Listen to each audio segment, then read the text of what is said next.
Salam damai sejahtera di dalam Tuhan kita Yesus Kristus. Shalom, selamat pagi dan semangat pagi. Mari kita menyambut berkat Allah di pagi hari ini dengan penuh sukacita.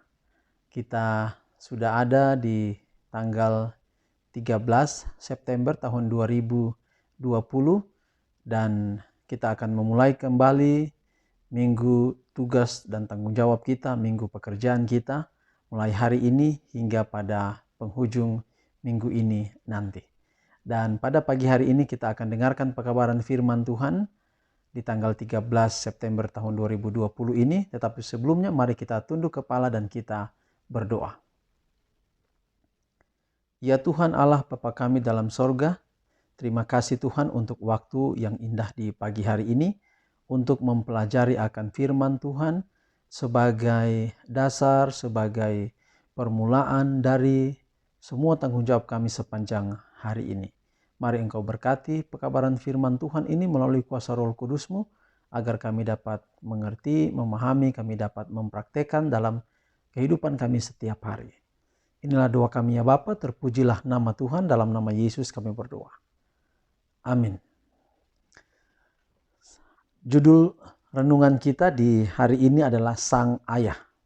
Untuk judul kemarin yaitu Sang Ibu. Hari ini adalah Sang Ayah. Dan ayat inti kita Efesus 6 ayat 4. Dan kamu, bapak-bapak, janganlah bangkitkan amarah di dalam hati anak-anakmu, tetapi didiklah mereka di dalam ajaran dan nasihat Tuhan. Sekali lagi, Efesus 6 ayat 4. Dan kamu, bapak-bapak, janganlah bangkitkan amarah di dalam hati anak-anakmu, tetapi didiklah mereka di dalam ajaran dan nasihat Tuhan. Suami dan ayah adalah kepala keluarga. Istri mengharapkan daripadanya kasih sayang dan rasa simpati dan bantuan dalam mendidik anak-anak. Dan ini hal yang benar. Jadi sekali lagi saudara, istri memohon atau mengharapkan bantuan dalam mendidik anak-anak dari seorang suami atau seorang ayah. Anak-anak itu sama-sama milik mereka berdua. Dan dia sama-sama menaruh perhatian atas kesejahteraan mereka. Anak-anak mengharapkan dari ayah mereka dukungan dan bimbingan. Dia perlu memiliki konsep yang benar tentang kehidupan dan pengaruh serta pergaulan yang harus mengitari keluarganya. Di atas segalanya, dia seharusnya dikendalikan oleh kasih dan takut akan Allah. Dan dengan pengajaran firman-Nya agar dia bisa menuntun kaki anak-anaknya di jalan yang benar. Ayah adalah pembuat undang-undang keluarga.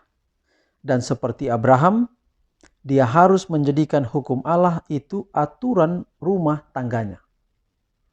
Allah berkata kepada Abraham, "Aku telah memilih dia supaya diperintahkannya kepada anak-anaknya dan kepada keturunannya. Jangan ada kelalaian jahat untuk mencegah kejahatan. Jangan ada sikap pilih kasih yang lemah, tidak bijaksana dan dimanjakan. Jangan menyerahkan keyakinan akan tugasnya kepada tuntutan kasih sayang yang salah." Abraham bukan saja memberi petunjuk yang benar, tetapi dia juga mempertahankan wewenang hukum yang adil dan benar. Allah telah memberikan peraturan menjadi penuntun kita. Anak-anak jangan dibiarkan menyimpang dari jalan selamat yang digariskan dalam firman Allah, ke jalan yang menuju bahaya yang terbuka di kiri dan kanan. Dengan lemah lembut tetapi tegas, usaha yang sabar dan doa, maka keinginan-keinginan mereka yang salah harus dicekal dan kecenderungan-kecenderungan mereka ditolak. Ayah harus memaksakan dalam keluarganya nilai-nilai yang lebih tegas. Tenaga, kesetiaan, kejujuran, kesabaran, keberanian, kerajinan, dan manfaat yang praktis.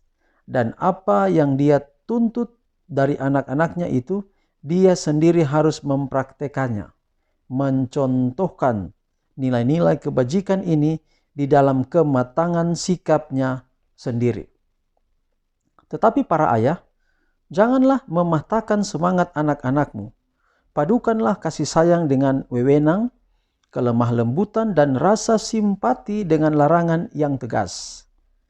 Gunakanlah sebagian waktu senggangmu untuk anak-anakmu.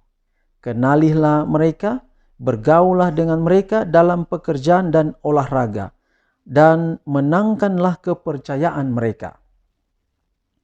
Jalinlah persahabatan dengan mereka, terutama dengan anak-anak lelakimu. Dengan cara ini, kamu akan menjadi suatu pengaruh yang kuat bagi kebaikan. Dalam satu hal, ayah itu adalah imam keluarga yang meletakkan di atas mezbah keluarga korban pagi dan petang. Tetapi istri dan anak-anak harus bersatu dalam doa dan ikut menyanyikan lagu pujian. Saudaraku, poin kita, saya ingin mengulangi poin-poin kita, dan saya ingin mengulangi poin yang paling utama dari kutipan yang tadi di bagian bawah dalam seri Membina Keluarga, yaitu yang pertama adalah kepala keluarga, para suami itu adalah imam di dalam keluarga. Tugas utamanya adalah membawa keluarga itu untuk memiliki hubungan yang dekat dengan Tuhan. Itu poin yang pertama. Lalu kemudian poin yang kedua, kita kembali pada bagian atas tadi, bahwa istri membutuhkan bantuan suami atau bantuan seorang ayah dalam hal mendidik anak-anak. Jadi tidak boleh kita melepaskan hal pendidikan anak-anak itu hanya kepada istri saja.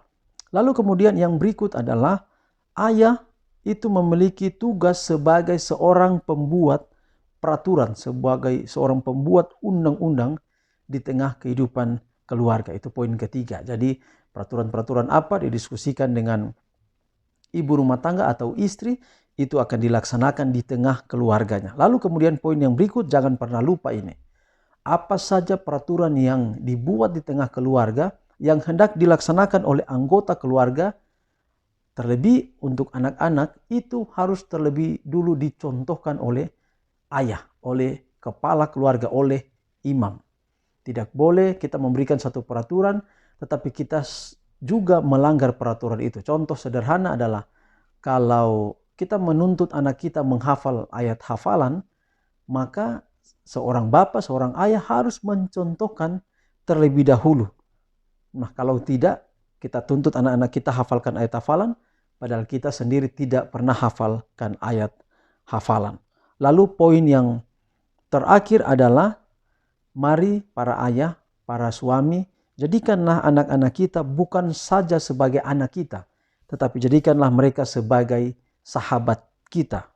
Bergaullah dengan mereka dan jadikanlah mereka adalah sahabat yang paling terdekat dengan kita, dengan cara berolahraga bersama, refreshing di tempat wisata atau lain sebagainya. Dengan demikian kita menjadikan anak-anak kita sebagai sahabat kita. Demikianlah poin-poin utama dalam perenungan kita dan panggilan kepada para ayah, para bapak, para suami di pagi hari ini.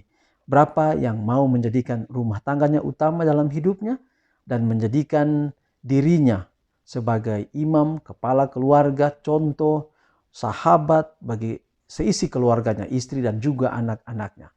Kalau kita punya komitmen itu, Tuhan pasti akan menolong kita sepanjang hari ini.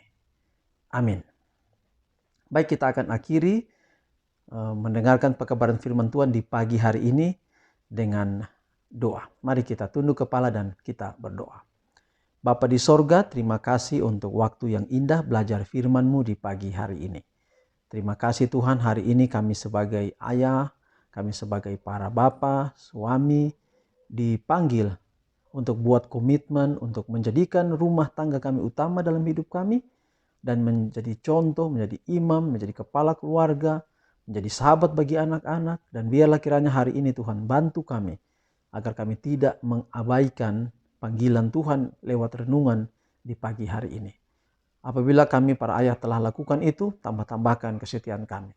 Bila kami lalai, kami lupa, ingatkanlah kami. Apabila kami sudah acuh tak acuh akan tugas kami, panggillah sebelum pintu kasihan-Mu tertutup, agar kami dapat mempertanggungjawabkan tugas tanggung jawab kami utama kepada Tuhan pada waktu Tuhan datang.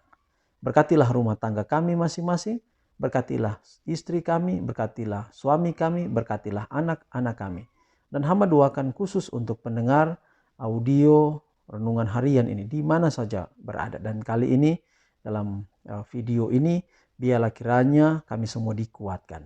Dan mohon berkat Tuhan mengalir dalam hidup kami sepanjang hari ini. Sejak pagi ketika kami dengar firman Tuhan, sampai pada sore hari nanti. Tangan-Mu yang kami tidak lihat, tetapi kiranya tumpahkan tangan-Mu di atas kepala kami.